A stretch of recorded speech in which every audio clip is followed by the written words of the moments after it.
Bismillahirrahmanirrahim. Assalamualaikum warahmatullahi wabarakatuh. Mari sama-sama kita mulakan majlis kita pada hari ini dengan bacaan surah Al-Fatihah. Mudah-mudahan Allah Subhanahu wa taala memberkati kita dalam majlis ini insya-Allah. Al-Fatihah. A'udzubillahi minasyaitonirrajim. Bismillahirrahmanirrahim. Alhamdulillahirabbil alamin. Arrahmanirrahim. Maliki yaumiddin. إياك نعبد وإياك نستعين اهدنا الصراط المستقيم صراط الذين أنعمت عليهم غير المغضوب عليهم ولا الضالين آمين.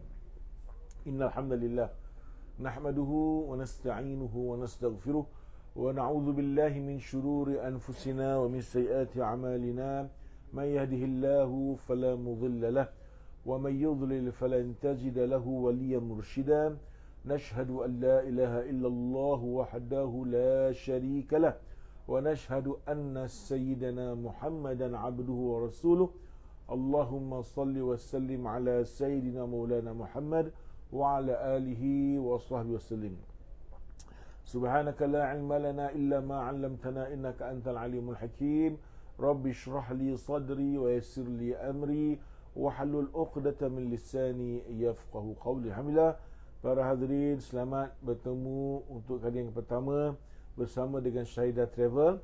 InsyaAllah kita akan adakan topik ini ataupun pembelajaran agama, ya, Fardhu Ain, daripada awal hari ini insyaAllah, dan mudah-mudahan Allah izinkan pada setiap minggu kita akan bertemu di Facebook Live, ya.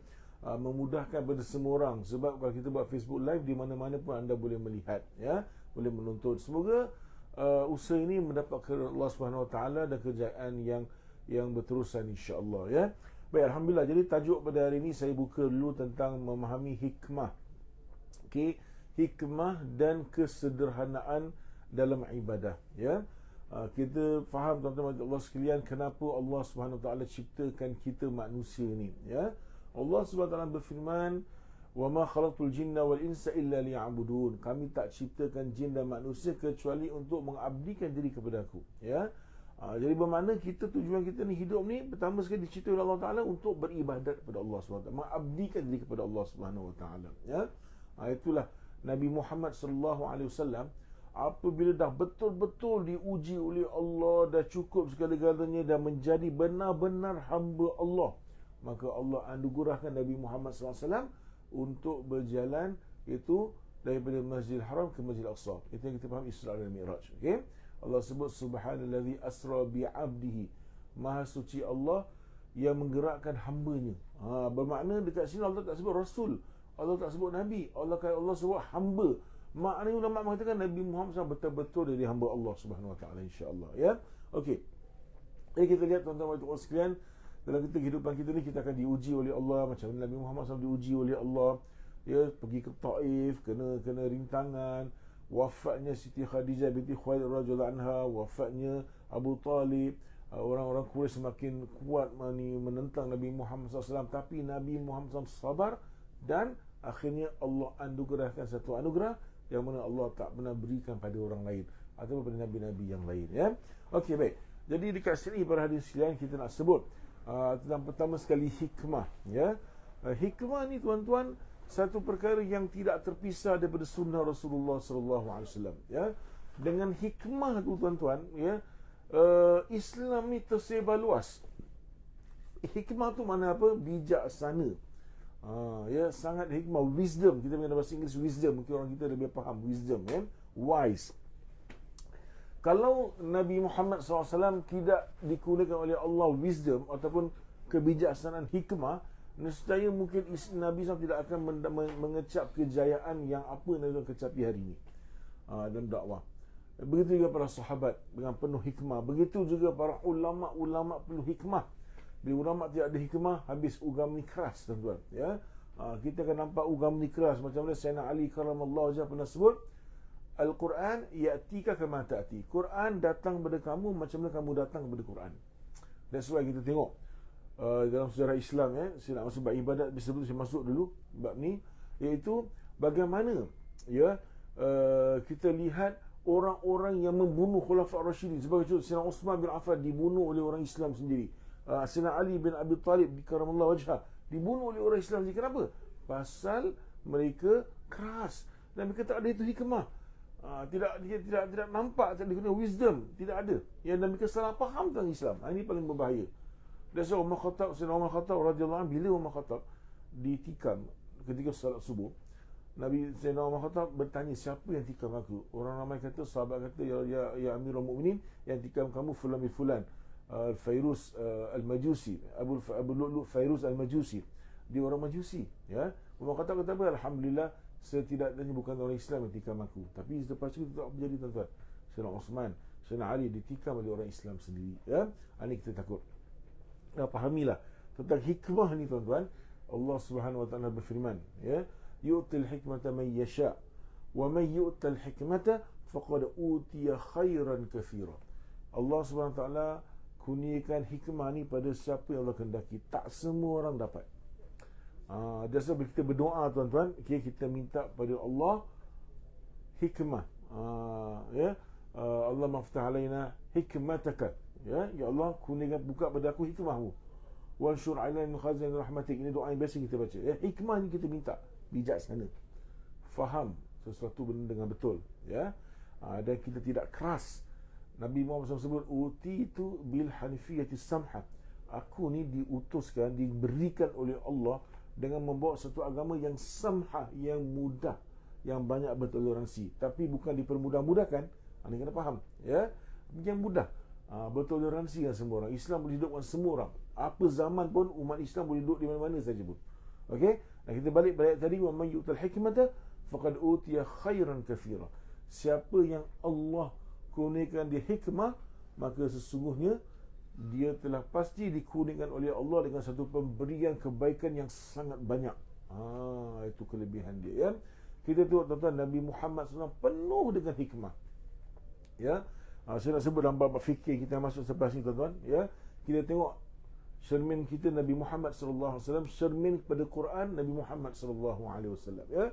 Dalam kita mendengar, tuan-tuan, dalam ibadahnya Rasulullah SAW, Nabi bila Nabi semayang, tuan-tuan, Nabi semayang fardu di masjid, ya, berjemaah. Contoh, Nabi tak tinggalkan berjemaah, dan rata-ratanya secara umum Nabi SAW berjemaah di awal waktu, ya. Walaupun terdapat ada hadis Nabi SAW semayang Isyak agak lambat, ya. Pernah berlaku, tapi secara umumnya saya kata generally Nabi SAW semayang di awal waktu, berjemaah dalam masjid. Okey. Dan Nabi SAW bila semayang sunat, Nabi SAW semayang kat rumah. Okey. Dan Sayyidina Aisyah radhiyallahu anha tahu macam mana Nabi SAW semayang malam. Ini bab ibadat. Hatta tawarramat qadamahu, sampai bengkak kedua tapak kaki Nabi SAW. Ini dalam bab ibadat, ya. Tetapi, tuan-tuan, tidak sekali Nabi SAW paksa umatnya untuk ikut buat macam itu. Contohnya, bila Nabi SAW semayang dekat masjid jadi imam, Nabi SAW elak baca surah panjang-panjang. Nabi SAW suruh baca surah-surah yang orang Melayu kata surah lazim, betul? Ataupun wadduha, atau wallaili idza yaghsha. Nabi baca hal ataka hadithul ghashiyah, contoh. Nabi baca sabbih isma rabbikal a'la, contoh. Maknanya satu surah yang tak berapa panjang, walaupun mungkin ada surah yang pendek tetapi lengkap. Itu yang bahasa Nabi SAW baca, ya. Dan Nabi SAW elak baca sampai panjang-panjang, tidak. Bila Nabi SAW jadi imam, semayang berjemaah. Pernah Nabi Muhammad SAW semayang, tuan-tuan, berimam, jadi imam. Dekat belakang Nabi SAW terdengar bunyi suara tangisan kanak-kanak, bayi, ya, tangisan. Mana yang datang bawa budak, bawa anak, menangis. Maka Nabi SAW mempercepatkan sedikit Nabi SAW punya tahiyat. Itu hikmah Nabi Muhammad SAW, bijaksananya Rasulullah sallallahu alaihi wasallam. Dan macam-macam bila Nabi SAW dalam berdakwah di Madinah ni, tuan-tuan, hikmah penuh dengan bijaksana, ya. Pernah satu Arab Badui, ini hadis masyhur, semua orang dah pernah dengar, ya. Pernah Nabi SAW dalam satu hadis yang masyhur, yang sahih, maknanya yang dipakai oleh ulama kita, iaitu kita tengok ulama ni ada Arab Badui datang, dia kencing dalam masjid. Allahu Akbar. Kalau hari inilah orang datang kencing dalam masjid, boleh berperang agaknya, ya. Kadang-kadang pernah juga budak-budak dalam masjid terkencing, kita naik meradang, ya. Ini Kita nak belajar banyak daripada sirah Nabi Muhammad SAW. Nak tu kita praktikkan macam mana hikmah Nabi SAW. Nabi SAW larang sahabat letak tangan. Nabi SAW bukan jenis orang yang suka senang letak tangan. Bukan. Nabi SAW bukan jenis suka yang menengking, herdik, terpekik-pekik. Bukan. Itu bukan sifat Nabi Muhammad SAW. Nabi suruh tenang. Maka Nabi SAW jangan kecoh-kecoh, jangan tegur, jangan pukul, jangan apa, jangan letak tangan, jangan buat apa-apa pun. Diam-diam. Pasal apa hikmahnya?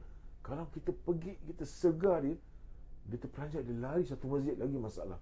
Makin najis tu makin banyak, ya. Maka Nabi SAW tenang, kasih dia habis.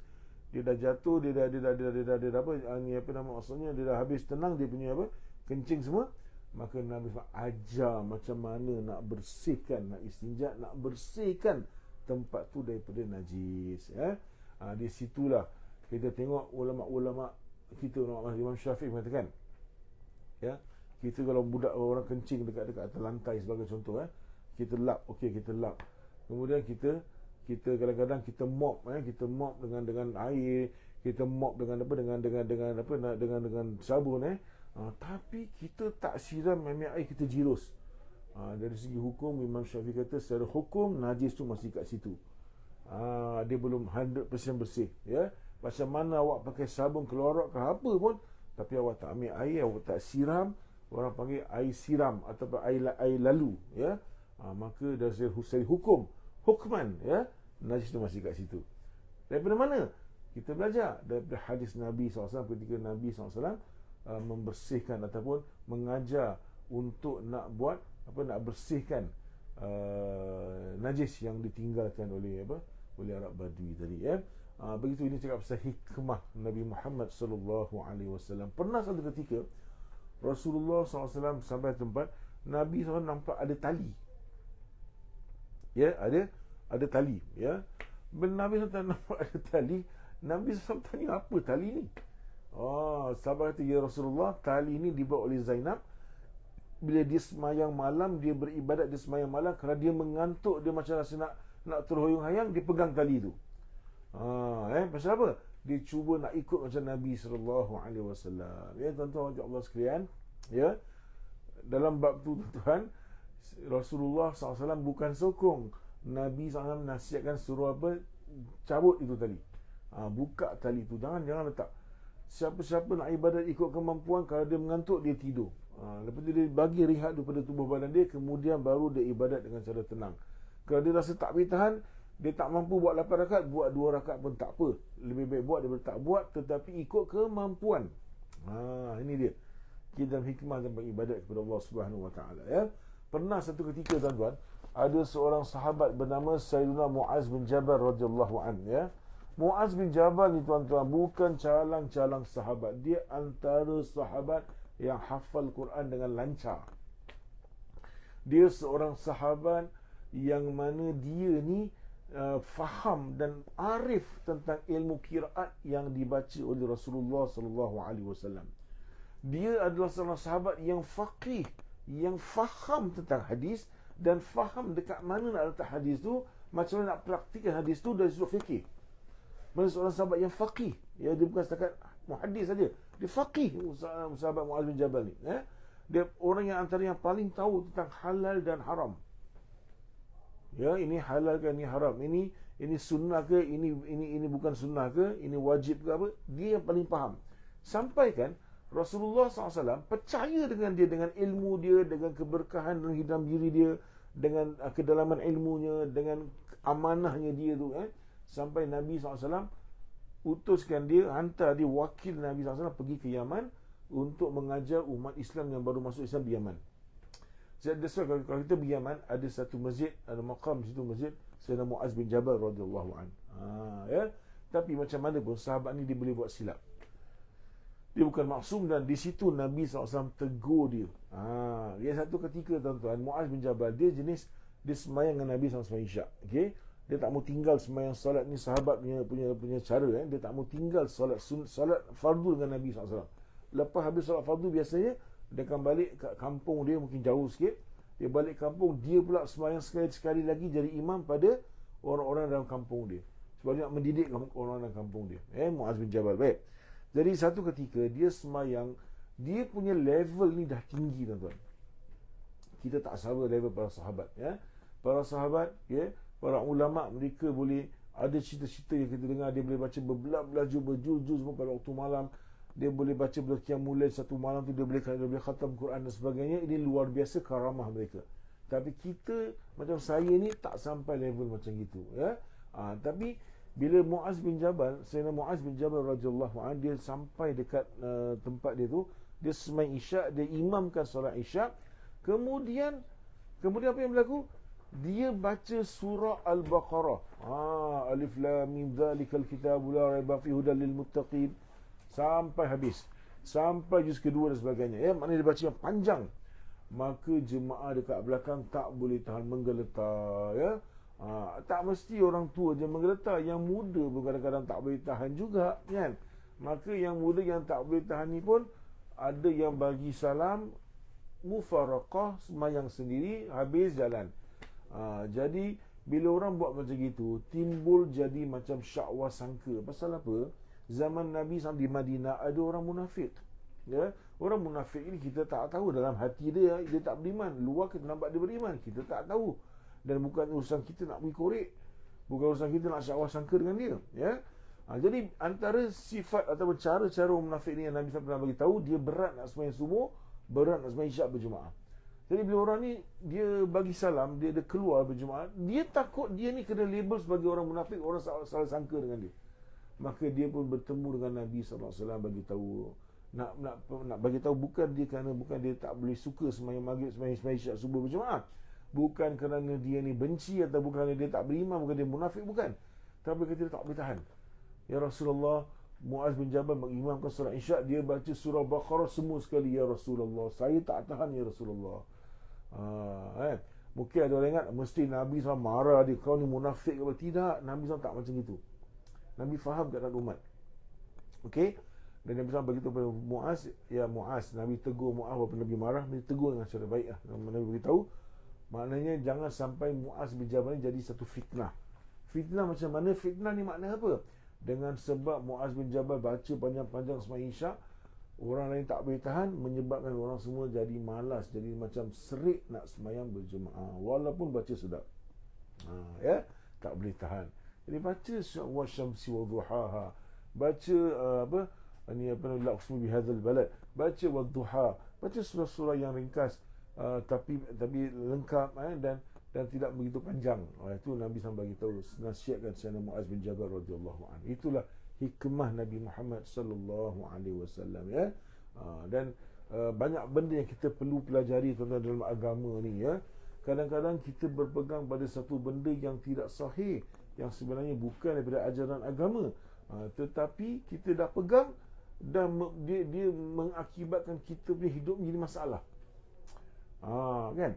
Contoh saya bagi contoh, tuan-tuan, bila kita tak belajar betul, kita main baca daripada Google ke untuk cari maklumat, okey, tapi kita tidak berguru pada guru yang betul, ya. Contohnya kita main ambil maklumat, kita tak mau bertanya, tak mau apa orang yang pakar, kita pegang.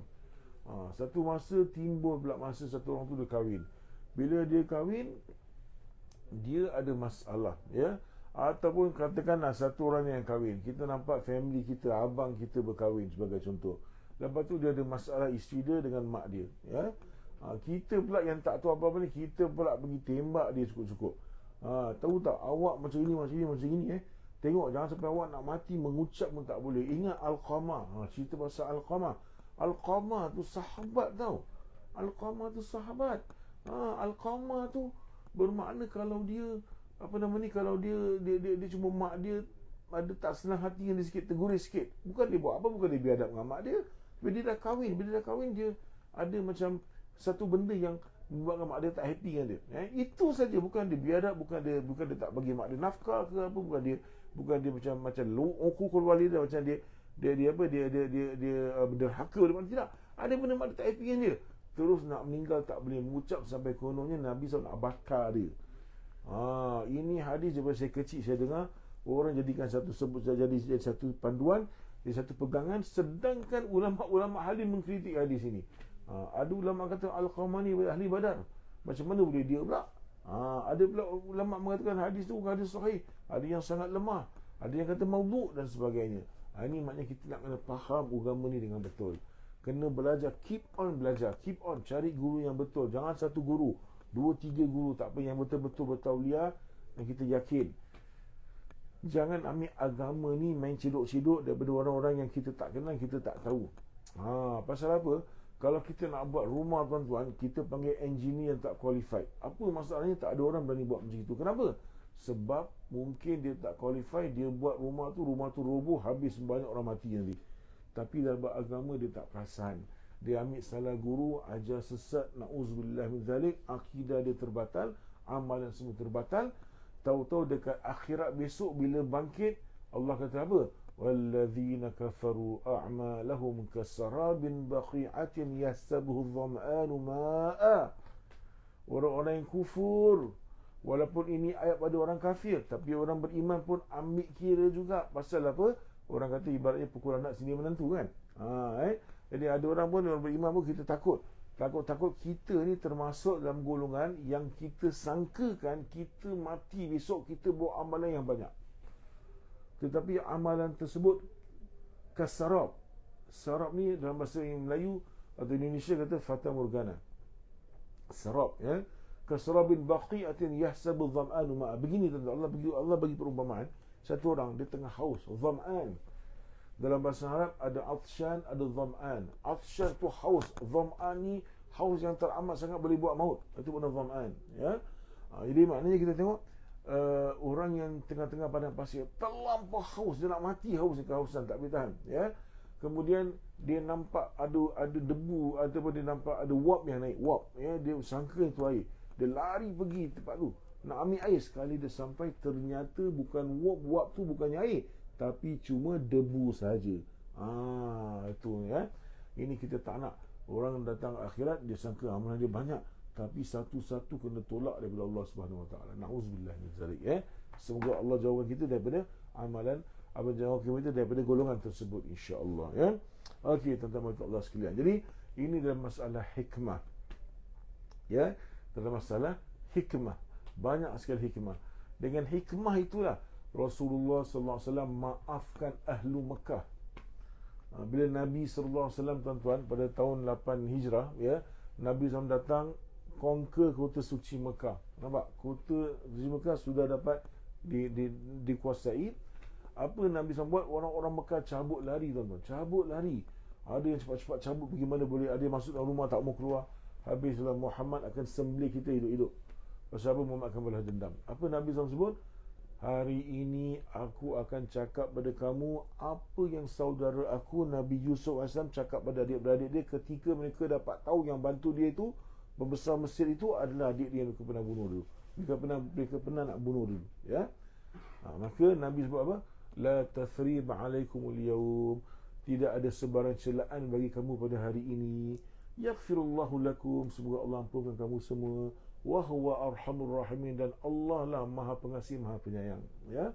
Ini bacaan Nabi SAW. Nabi baca semula pada ahli Mekah ketika Nabi SAW dapat conquer kota suci Mekah, ya. Dan Nabi SAW sebut apa? Izhabu wa antum mutlaqa. Pergilah, kamu semua dibebaskan. Wa antum mutlaqa, kamu dibebaskan, ya. Kecuali ada 10 orang yang nama dia wanted, yang mana halal darah mereka, ya. 10 orang ni insya-Allah lain kali saya akan terangkan. Tapi maksudnya 10 orang ni, tuan-tuan, rata-rata daripada 10 orang tadi, kebanyakannya Nabi SAW maafkan dan Nabi lepaskan juga. Pasal apa? Antaranya sebab mereka ni ada hutang darah. Sebab tu belum Islam, ya. Dia bunuh, ada orang Islam dia bunuh, dia khianat dan sebagainya, ya. Jadi lepas tu dia minta maaf, dia nak bayar jizyah dan sebagainya. Okey, Nabi SAW maafkan. Okey, settle. Okey, ada pula sampai Ikrimah bin Abi Jahal. Ikrimah bin Abu Jahal, sepupu Sayyidina Umar Khattab radhiyallahu anhu. Ingat, Abu Jahal dengan Abu Lahab dua individu yang berbeza. Jangan salah faham. Okey, Abu Lahab bapa saudara Nabi Muhammad SAW. Abu Jahal bapa saudara kepada Sayyidina Umar Al-Khattab radhiyallahu anhu. Okey, jadi Ikrimah ni anak dari Abu Jahal, sepupu Sayyidina Umar Khattab. Dia pun macam bapa dia juga. Abu Jahal ni dia tahu Nabi Muhammad SAW. Dia tahu kebenaran Nabi Muhammad SAW. Ya, sebab tu bila pernah ditanya, ya, kau tolak Muhammad ni sebab dia ni tak betul ke atau dia penipu? Apa ajaran tak betul? Jadi Abu Jahal pernah cakap orang Arab pada waktu itu, aku tolak Muhammad ni bukan pasal dia ni pembohong. Kita dah setuju dia ni Al-Amin sebelum dia jadi Nabi lagi. Okay? Dia Al-Amin, orang yang jujur. Betul? Dan aku tolak dia pun bukan pasal dia ajar tak betul. Dia ajarannya betul. Tapi kenapa? Kerana hasad. Kenapa? Dia katakan, kalau law anna siqayata wan nubuwata li ibni Qusay fama lana. Maksudnya begitu. Maksudnya kalaulah sampaikan siqayah, siqayah ni beri minum kepada mana siqayah ni mana beri minum, mana beri minum pada ahli hujaj, pada orang naik haji ni, diberikan kepada Ibnu Qusay, anak beranak Qusay. Qusay itu siapa? Datuk Nabi Muhammad SAW. Dan kemudian wilayah, la anna al-wilayata wasiqayata li Ibni Qusay. Ya, kalau sekiranya kepimpinan dalam Quraisy ni, ya, kemudian memberi minum pada orang-orang yang naik haji ni semua diberikan pada anak beranak Qusay, itu family Nabi Muhammad SAW daripada bangsa Quraisy, okey. Maka apa lagi, dan wan nubuwah, dan kenabian pun daripada Ibnu Qusay, anak beranak Qusay, maka kita ni tinggal apa Quraisy yang lain. Sebab Quraisy ada banyak macam puak, dia ada macam-macam klan. Ada macam Nabi SAW, termasuk Ibnu Qusay, termasuk Bani Hashim, Bani Muttalib kan. Itu mana anak beranak Qusay. Ada yang Bani Umayyah, ada yang Bani Tamim, ada yang Bani Adi sebagai contoh, banyak. Okey.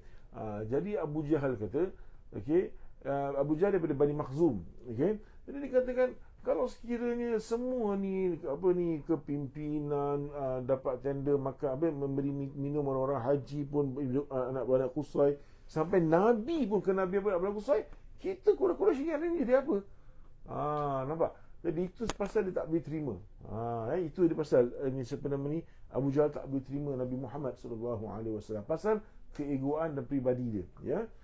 Dan kemudian apa yang berlaku? Anak dia Ikrimah pun sama macam bapa dia. Tetapi pada hari Fathu Makkah, dengan penuh hikmah, isterinya jumpa Nabi SAW, minta maaf. Kalau Ikrimah nak balik masuk Islam, nak jadi baik, boleh tak? Nabi baik, datang. Maka Nabi maafkan dia, ya. Di samping tu pun ada satu lelaki namanya Ibnu Sa'ad. Ini sejarah, tuan-tuan. Ibnu Sa'ad ni berbahaya, tuan-tuan. Dia ni termasuk dalam satu golongan yang mana dalal halalnya pada dalal halal darahnya dalam apa ni kita panggil, dalam Fathu Makkah, ya. Dan Nabi SAW lambat nak maafkan dia, ya. Pasal apa? Pasal dia putar belikkan ayat Quran. Dia ni antara segelintir yang dalam bangsa Quraisy yang pandai membaca, ya. Ada brain lah, pandai membaca, pandai menulis. Jadi Nabi dia masuk Islam, dia jumpa Nabi SAW masuk Islam di Madinah, dan dia Nabi ambil dia untuk menulis wahyu. Lepas lama kelamaan dia menulis wahyu, dia rasakan wahyu tu dia yang Nabi Muhammad SAW buat sendiri, pasal dia ada saran kepada Nabi SAW beberapa perkara, Nabi ikut. Dia rasakan wahyu ni daripada Nabi, bukan daripada Allah. Dan kalau betul pun, tapi nak katakan wahyu daripada Nabi bukan daripada Allah, banyak benda yang luar biasa. Mungkin wahyu ni daripada Allah, mungkin juga dia sampai katakan mungkin ni Allah bagi ke aku juga. Nampak? Ini Ibnu Sa'ad diperangai, ya. Anak dia tinggalkan Madinah, dia balik Mekah, dia buat kecoh, dia fitnahkan Nabi SAW, dia ketawakan Nabi Muhammad SAW, sampai halal darahnya, ya, waktu Fathu Makkah, pembukaan penaklukan kota suci Mekah. Tapi beliau pandai. Dia jumpa siapa? Dia jumpa Sayyidina Osman bin Affan radhiyallahu anhu. Kenapa dia jumpa Sayyidina Osman bin Affan? Dia minta tolong. Dua sebab. Kenapa? Sebab pertama sekali, Sayyidina Osman bin Affan adalah seorang yang Nabi SAW segan. Nabi malu dengan dia. Dan dia menantu Nabi SAW, dia menikah dengan dua puteri Nabi Muhammad SAW. Satu. Kedua, Sayyidina Osman bin Affan dengan Ibu Sa'ad ni, dia adik-beradik. Adik-beradik apa? Bukan adik-beradik kandung, adik-beradik susuan. Jadi hubungan dia rapat. Jadi dia minta tolong, wahai Osman bin Affan, wahai Osman, tolonglah aku bertaubat pada Allah lah. Aku mengaku aku salah. Aku nak bertaubat, minta maaf pada Muhammad Rasulullah. Aku nak masuk Islam balik, nak mengucap dua kalimah syahadah balik. Tolonglah aku. Maka akhirnya Sayyidina Osman bin Affan setuju. Okay, bawa dia jumpa Nabi, ya Rasulullah, maafkan Abdullah bin Sa'ad, dia nak masuk Islam, dia dah bertaubat, dia tahu dia salah, dia sekarang nak membetulkan diri dia. Maka Nabi SAW agak berat, tapi Nabi senyap yang lama, kemudian last kali baru Nabi SAW maafkan dia. Itu cerita yang berlaku, tuan-tuan. Jadi maknanya hikmah Nabi SAW, banyak Nabi maafkan orang. Banyak Nabi, ada satu dua yang Nabi SAW jalankan hukuman, apabila mereka masih menentang. Ya.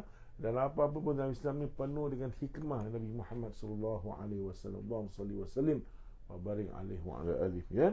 Dan kemudian setelah hikmah ni kita kena faham juga tentang kesederhanaan ibadah yang saya katakan tadi, kan.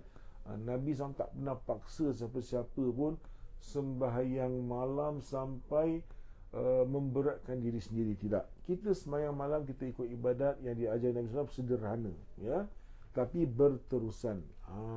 Ya, berterusan, jangan luar dari kemampuan kita. Kita kena faham konsep ibadah itu apa sebenarnya. Konsep ibadah itu apa sebenarnya, ya? Allah SWT tidak akan jemu, bagaimana dalam maksud hadis Nabi SAW, fa inna Allah la yamallu hatta tamal. Allah Ta'ala tak akan jemu sampai kamu sendiri yang jemu dengan ibadat kamu. Pernah satu ketika, tuan-tuan, ada 3 orang sahabat Rasulullah SAW. Ada setengah-setengah kitab kata antaranya Abdullah Uthman bin Maz'un. Ada yang kata antara juga Ali bin Abi Talib dan sebagainya, ya. Jadi mereka telah bertemu dengan Nabi, nak bertemu dengan Nabi Muhammad sallallahu alaihi wasallam. Tapi Nabi SAW tak ada kat rumah, Nabi sibuk dengan tugas lain, ya. Kemudian apa yang berlaku, tuan-tuan? Maka Nabi sallallahu alaihi wasallam belum balik. Dan mereka tanya Sayyidina Aisyah, macam mana akhlak Nabi SAW? Akhlak Nabi Al-Quran. Nabi Sayyidina Aisyah kata, kana khuluqu Al-Quran, masya-Allah. Akhlak Nabi Al-Quran yang bergerak. Senang cakap, okey. Apa yang Quran cakap, itu Nabi SAW buat. Baik. Kemudian macam mana ibadat Nabi SAW dalam rumah bila Nabi sembahyang malam? Sebab kan Nabi SAW sembahyang apa? Sembahyang fardu, semua orang nampak dekat masjid. Tapi kalau sembahyang malam ni kita tak nampak. So Nabi SAW sembahyang kat rumah, ya. Dan Sayyidina Aisyah radhiyallahu menceritakan tentang Nabi SAW, macam mana Nabi beribadat sampai bengkak kaki dan sebagainya, menangis-nangis pada waktu malam untuk umatnya dan sebagainya, ya. Jadi tiga sahabat ni salah faham. Salah faham, tuan-tuan. Dan dia jadi macam apa, semangat tak tentu pasal kita panggil, semangat tanpa ilmu kita panggil. Sampai ilmu yang sahih tanpa, maka dia bersemangat. Satu kata, demi Allah pada hari ini, okey, aku tidak akan bernikah dengan mana-mana perempuan. Aku akan ibadat terus, kahwin dengan perempuan yang akan membuatkan aku ni pening kepala, ya, kepala naik botak. Pening kepala kalau kahwin ni, macam-macam masalah ekonomi, masalah perangai dan sebagainya. Ini semua akan membuatkan aku ni kurang beribadat. Aku tak maulah kahwin, aku nak bujang terus. Ini satu kata macam itu. Yang kedua cakap, demi Allah, ni mereka bersumpah nama Allah, wallahi, bukan main-main, ya, aku tak akan aku tidak akan tidur pada waktu malam, aku akan ibadat sepanjang malam. Allahu Akbar, subhanallah, semangatnya mereka, Yang ketiga, demi Allah, aku tidak akan makan setiap hari pada waktu siang, aku akan berpuasa setiap hari sampai akhir hayat aku. Puasa sunat, ya. Ini sumpah mereka, memang itu mereka jalan. Maka bila Nabi Muhammad SAW balik ke rumah, Sayyidina Aisyah bagi tahu Nabi SAW, Nabi sangat bimbang. Kenapa? Ini masalah salah faham tentang agama ni bahaya. Bahaya salah faham tentang agama. Dia rasa dia buat betul tapi salah. Ini masalahnya. Dan sebab kena petunjuk ulama'. Ulama' tabah kena ajar kita. Kita kena ikut. Kita kena tegur, kita kena dengar. Okey? Begitu juga kita tengok macam mana orang yang bunuh Sayyidina Ali karramallahu wajhah, sampai akhir hayat dia kata dia betul. Dia buat tu jihad. Allahu Akbar. Paling kita takut sekarang, Jadi Nabi SAW cepat-cepat panggil mereka bertiga tadi tu. Dan mereka datang dan Nabi SAW terangkan pada betul, wallahi, demi Allah, akulah orang yang paling takut dan paling takwa kepada Allah SWT. Kenapa? Sebab Nabi SAW dah nampak syurga neraka macam mana. Isra dan Mi'raj, ya. Tapi demi Allah, aku ni ada masa aku puasa, ada masa aku tak puasa. Maknanya puasa Ramadan, Nabi SAW puasa 6, Nabi SAW juga puasa sunat, ya, Senin Khamis, okey. Dan ada juga Nabi SAW ajar puasa sunat Nabi Daud AS. Itu satu hari puasa, satu hari tak puasa. Tapi bukan puasa tiap hari. Kenapa? Sebab rata-rata kita tak tahan. Kita ni manusia, kita perlu makan, kita perlu minum, betul? Secukupnya, ya. Jadi puasa tiap hari ni umumnya, saya kata umum puasa tiap hari ni bagi manusia ni satu benda yang mereka tak mampu nak buat. Dia sebab bila orang puasa bulan Rajab, bulan Syaban, kan, baguslah bulan Syaban, tapi apa yang dikatakan, kadang-kadang bila orang puasa tiap-tiap hari Rajab dan Syaban, ada ulama kata makruh. Ada ulama kata kenapa? Sebab apa? Kita takut dia dah puasa terlampau stres dengan Rajab, dia puasa Syaban, datang Ramadan dia pancit. Dia exhausted. Ni kita tak nak, ya. Faham Jadi sederhana. Bila orang mampu silakan. Rajab Syaban saya dah mampu, Ustaz, dah 10 tahun saya buat. Alhamdulillah, silakan. Ya, alhamdulillah, silakan. Itu maksudnya. Okey. Jadi bermakna Nabi beritahu aku juga ada masa aku tak puasa. Maksudnya Nabi tak puasa, kadang-kadang puasa sunat bukan tiap-tiap hari. Pernah pada hari yang Nabi SAW wukuf di Arafah, ya, Nabi SAW didatangi dengan oleh seorang perempuan, iaitu susu, ya. Jadi Nabi SAW depan orang ramai, Nabi SAW minum susu sebut, nak bagi tu Nabi SAW tak puasa. Sebab apa? Tidak mau memberatkan orang yang naik haji ni. Pada Arafah ni puasa, ni puasa sunat pada hari tu, tak mau memberatkan. Sebab Nabi SAW minum depan orang ramai, minum susu. Itu hikmah Nabi SAW, ya. Yang tak buat haji nak puasa-puasa lah, alhamdulillah kan. Itu maksudnya. Okey, jadi itu satu. Kemudian yang kedua, Nabi SAW sebut, aku juga orang yang paling takut pada Allah Taala, tapi ada masa aku semayang malam, ada masa aku tidur. Jadi biasanya Nabi SAW malam 1/3 akhir. Hari ini kalau saya kata mungkin 3:30, pukul 4 lebih kurang sampai subuh. Dari masa Nabi lepas sembahyang subuh, lepas sembahyang qabliyah subuh, Nabi rehat sebentar kat rumah. Sahabat-sahabat bersama dia duduk rehat sebentar. Ya, jadi mana ada masa yang agak panjang, dia memberi peluang kepada siapa yang lambat untuk sembahyang subuh berjemaah. Namun daripada itu, okey, di Singapura rata-rata masjid tak boleh buat macam itu. Kenapa? Pasal semua orang kerja. Jadi lepas azan subuh 5 minit semua dah sembahyang subuh. Betul? Ini keadaan kita kat Singapura. Kita faham konteks lah. Nanti saya akan terangkan juga pasal konteks, ya. Jadi kat sini para hadirin sekalian kita kena faham, Jadi Nabi sebut, aku juga sembahyang malam, ada masa juga aku tidur. Bukan terus sembahyang malam, daripada sembahyang lepas isyak terus ibadat sampai subuh. Itu Nabi nak ajar kita buka minda. Ya. Kita tak betul, bukan sunnah Nabi SAW. Kita sembahyang malam, katakan pukul 2 dah start, 2, 3, 4, 5, 5:30. Lepas tu sembahyang subuh, ya, berjemaah. Okey? Sebab qabliyah subuh berjemaah, zikir-zikir, habis pukul 6:30 habis. Lepas tu kita tidur, pukul 2 baru bangun. Nampak? Tapi puas hati dapat buat qiyamul lail. Itu bukan falsafah sembahyang malam sebenarnya. Ya, kalau semua ulama-ulama tegur, kalau semua umat Islam buat macam itu, malam bangun, lepas subuh tertidur, bangun tak pukul 12:30 hari zuhur, ya, maka ekonomi umat Islam akan gawat. Ekonomi umat Islam akan jatuh. Pasal itu masa orang bekerja. Ya, kalau tengok sunnah Nabi SAW betul-betul, lepas subuh Nabi SAW tak tidur.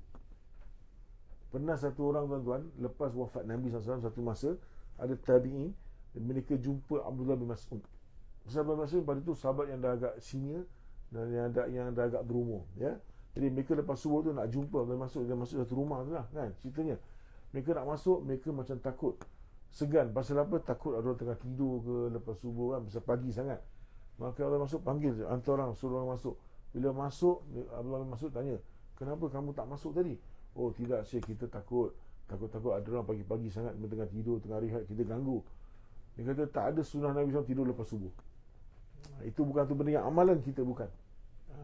Kata betul-betul, Dia lepas subuh macam keluar buat kerja lain, macam-macam tugas. Nabi SAW cuma tidur 20 minit atau 22 minit atau kurang lebih setengah jam lebih kurang sebelum zuhur. Itu namanya qailulah, power nap kita panggil. Itu sunnah Nabi SAW, ya.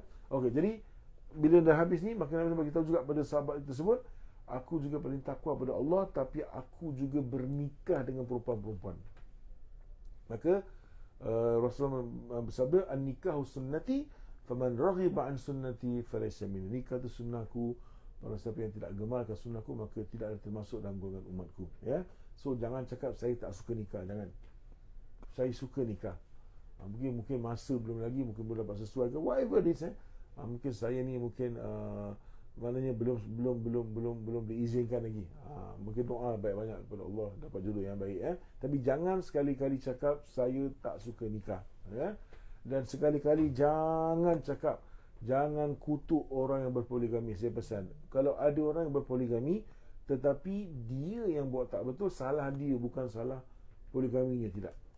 Rasulullah SAW berpoligami, sahabat berpoligami, ya. So jangan kita marah, kita cakap something, kita tak perasan yang kita cakap tu terkena kat siapa. Ni kena jaga baik-baik, ya.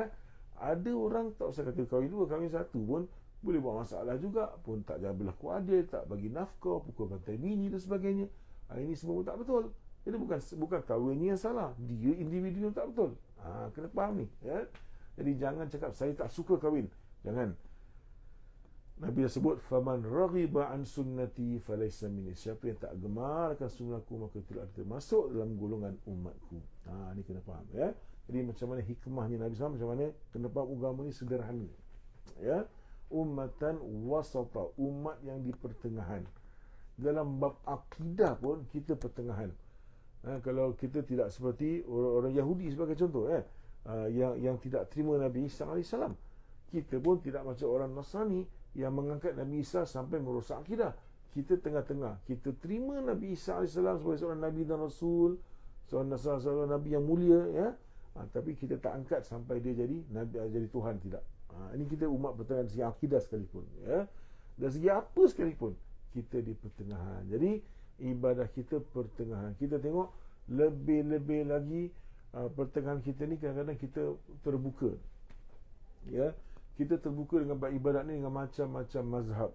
Di Singapura sejarahnya kita memang berpegang pada mazhab Syafi'i, ya. Dia dekat dunia ni yang paling banyak sekali pengikut mazhab, nombor satu Hanafi, kedua Syafi'i dan juga Maliki, ya. Yang lain-lain boleh tahan Hanbali dan sebagainya, ya. Tapi bermakna dalam keadaan-keadaan tertentu kita mengikut pandangan-pandangan mazhab lain. Cuma bila nak ikut tu mestilah ada panduan yang betul, bukan suka-suka. Kita tidak boleh sampai kita cuba nak menghalalkan benda yang haram atas nama mazhab. Ini tak boleh. Nampak? Ya, ini tidak boleh. Dan tak boleh kita nak ambil mazhab lain suka-suka sampai kita nak menentang apa yang telah ditentukan oleh mahkamah. Contoh, satu orang dia pergi mahkamah syariah, dia bercerai dan sebagainya, ya.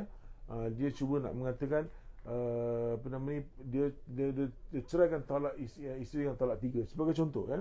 Which dalam mazhab Syafi'i boleh jatuh 3, dan kemudian mahkamah menghukumkan jatuh 3. Dia cuba nak menentang dengan mendatangkan pandangan yang lain. Ini tak boleh, ya. Sebab apa? Keputusan qadi adalah mu'tamad, yurfa'ul khilaf, ya. Maknanya telah terangkat segala khilaf, diangkat segala khilaf, terangkat, ya, dengan hukum daripada qadi ataupun hakim di mahkamah. Ini kita faham, ya. Satu orang kata, Ustaz, orang ni anak dia ni dia boleh jadi wali. Mahkamah kata tak boleh, anak tak boleh jadi wali, kan? Anak tak boleh wali. Hukum mahkamah, anak tak jadi wali, orang jadi wali atau wali hakim. Dia marah pula. Ini dalam pandangan yang mazhab ni ada kata boleh jadi wali, kenapa tak boleh? Dia cuba nak menentang, sedangkan keputusan mahkamah adalah mu'tamad. Ini kita faham, ya. Jadi apa pun kita nak buat talfiqul mazahib, ya, kita talfiq pada mazhab-mazhab dalam keadaan tertentu, jangan sampai merosakkan. Ini tak boleh. Hari ini kita pergi buat haji, ya. Ada benda-benda kita ikut mazhab Maliki, ada benda-benda kita ikut mazhab Hanafi sebagai contoh, ya. Dalam bab tawaf wida kita ikut mazhab Hanafi sebenarnya, kan, tapi dalam keadaan terpandu, bukan suka-suka, ya. Dalam contohnya kita wuduk pun, kita tawaf pun ikut mazhab Hanafi sebenarnya, kan. Dan kita banyaklah perkara-perkara yang berkaitan. Contohnya kalau saya katakan dalam sembahyang, dalam puasa sunat, contohnya puasa 6, ya. Dalam mazhab Maliki tak ada puasa 6. Imam Malik berpandangan dalam mazhab dia tak ada puasa 6. Sebab pada dia puasa 6 ni tak ada pada amalan-amalan para sahabat, dia tak nampak pun. Bukan amalan-amalan ulama-ulama sahabat-sahabat di Madinah, dia kata. Kalau betul kita dah buat. Dia katakan dekat Madinah tak nampak sahabat-sahabat ni puasa 6, dia kata. Lepas daripada hari raya, hari pertama, hari kedua dia tak nampak, sampai Syawal tak nampak orang puasa 6 pada Imam Malik. Ini pandangan dia, ya. Dan kita pula pegang ada, pasal apa? Ada hadis. Imam Malik berpandangan hadis tu kata-kata Nabi SAW, tapi perbuatan orang ahli Madinah ni lebih kuat daripada hadis.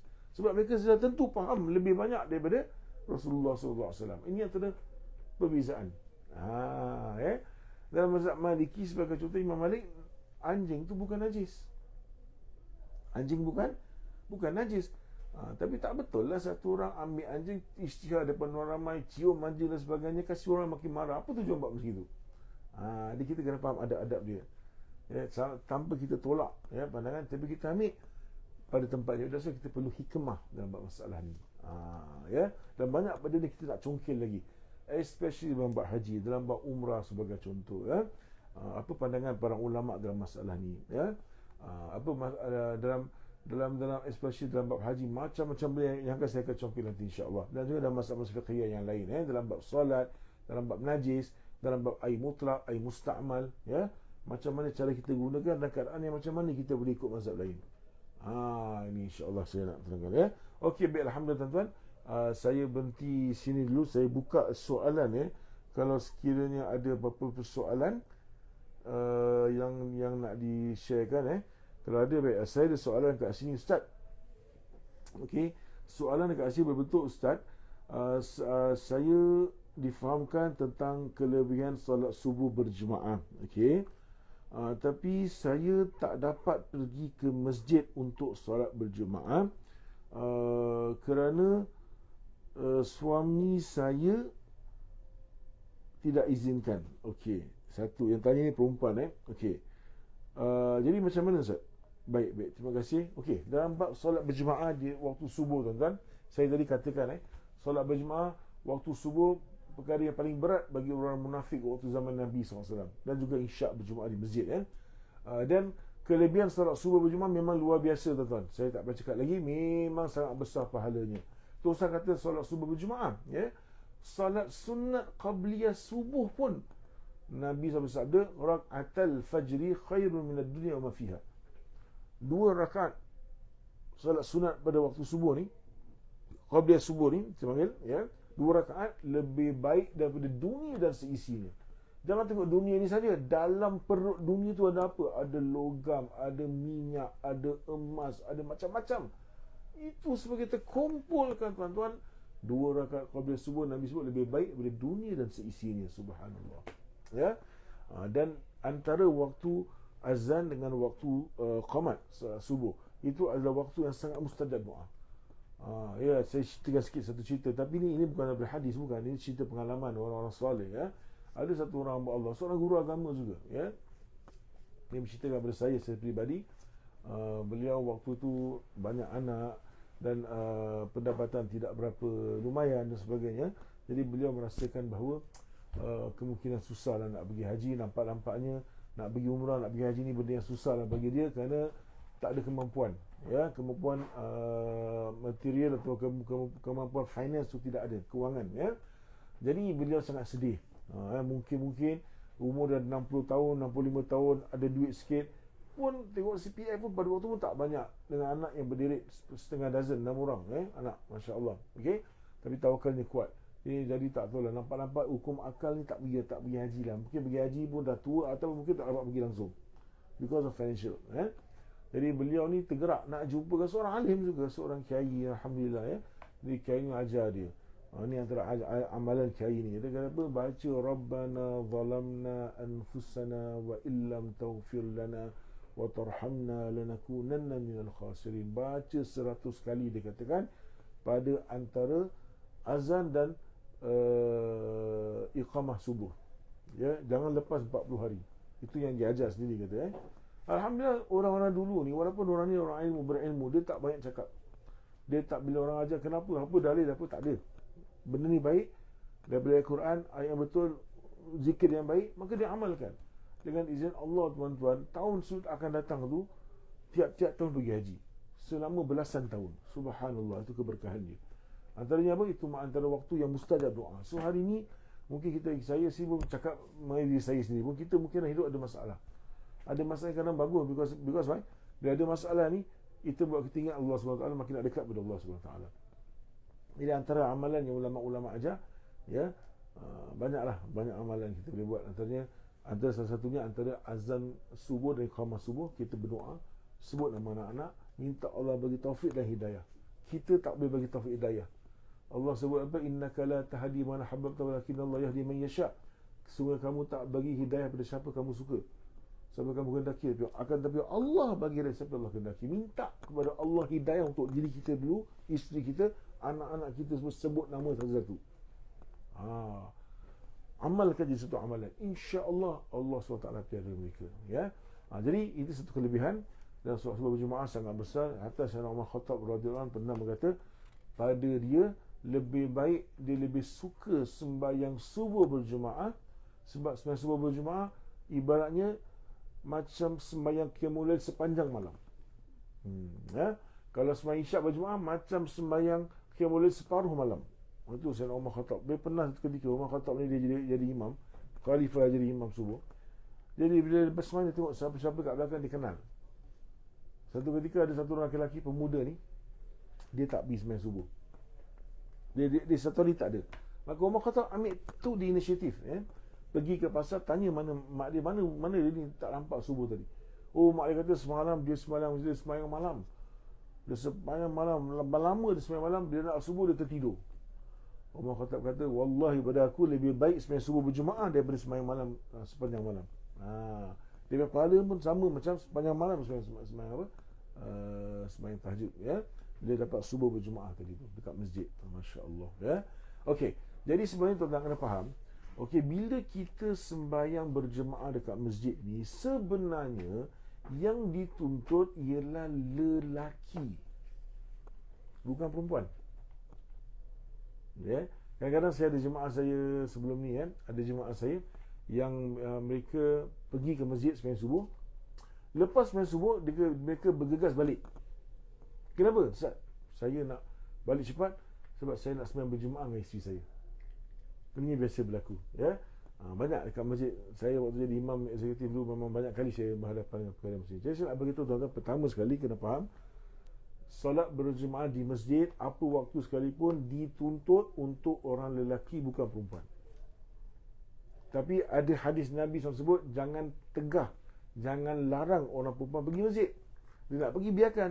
Jadi dia jaga amal ma'ruf nahi munkar, dia jaga adab dia jaga pakaian dia pakaian sopan, dia jaga akhlak dia, tak buat bukan-bukan. Sebab dekat masjid pun ada syaitan tuan-tuan yang akan menggoda. Ramai orang datang masjid buat dosa pun ada juga, bergaduh, bergumpat, bertelaga dan sebagainya, ya.